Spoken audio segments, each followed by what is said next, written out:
Hello everyone. Welcome to the solution of LeetCode problem 169 named majority element. In this problem, we are given a integer array of size n and we have to return the majority element. Here, the majority element is the element that appears more than n by 2 times, where n is the size of the input array. And it is ensured that the majority element always exists in the array. Now, consider the first example. Here, the array contains 3 elements, which is 3, 2, and 3. The size of this array is 3. And if I divide 3 by 2, then it will be 1. But the element 3 appears 2 times. So here, 2 times is greater than is equal to 1. So in this case, we have to return 3. Now, for this second example, the array contains 7 elements, which is 2, 2, 1, 1, 1, and 2, 2. Here, 2 appears 4 times and 1 appears 3 times. Now the size of this array is 7. So 7 divided by 2 will be 3. So in this case, we have to return 2 because the frequency of 2, which is 4, which is exactly greater than 3. So here in this case, we have to return 2. Now the constraint are here, n represents the size of the input array and the value of n can be in between 1 to 5 into 10 to the power 4. And each of the array element can be in between minus 10 to the power 9 to positive 10 to the power 9.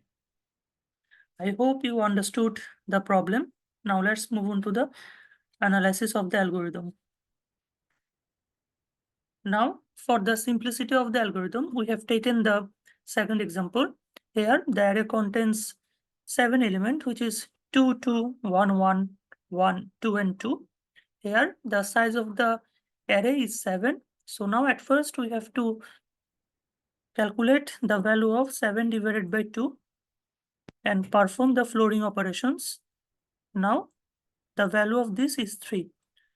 So from this input array, we have to find those integers where the frequency of those integers is greater than 3. Now, the basic intuition is if in any of the problem, we have to find the frequency or we have to determine or analyze the frequency, in most of the cases, we will solve those kind of problem by using map data structures.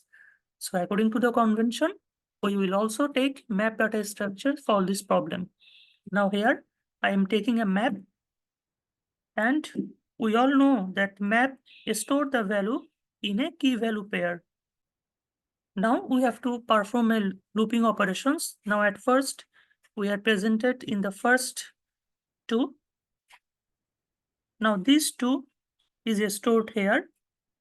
Now these 2 is represented by the key and the frequency of these 2 right now is 1. So it is the value. Now we are presented in these 2. Now we have the key of these 2 and we have to increment the value of the frequency. So the frequency will be 2. Now we are currently presented at this 1. We don't have any entry of 1 in our map right now. So we have to store 1 here as a key and store the initial frequency, which is also 1. Now we are in this 1. And as we have a value of key 1, then we have to increment the value of 1 to 2. Now we are presented in this 1 and we have to increment the frequency of this 1 from 2 to 3. Now currently we are presented at this 2 and we have to increment the frequency of 2 to 3. Now we are presented at this final 2 and we have to increment the frequency of 2 from 3 to 4. Now we have completed iteration of this entire given input or given array. Now we have found the frequency of each of the element presented in this array. So here the frequency of 2 is 4 and the frequency of 1 is 3. So now we have to perform map lookup operations. Here we can check that for which key the value is greater than n by 2.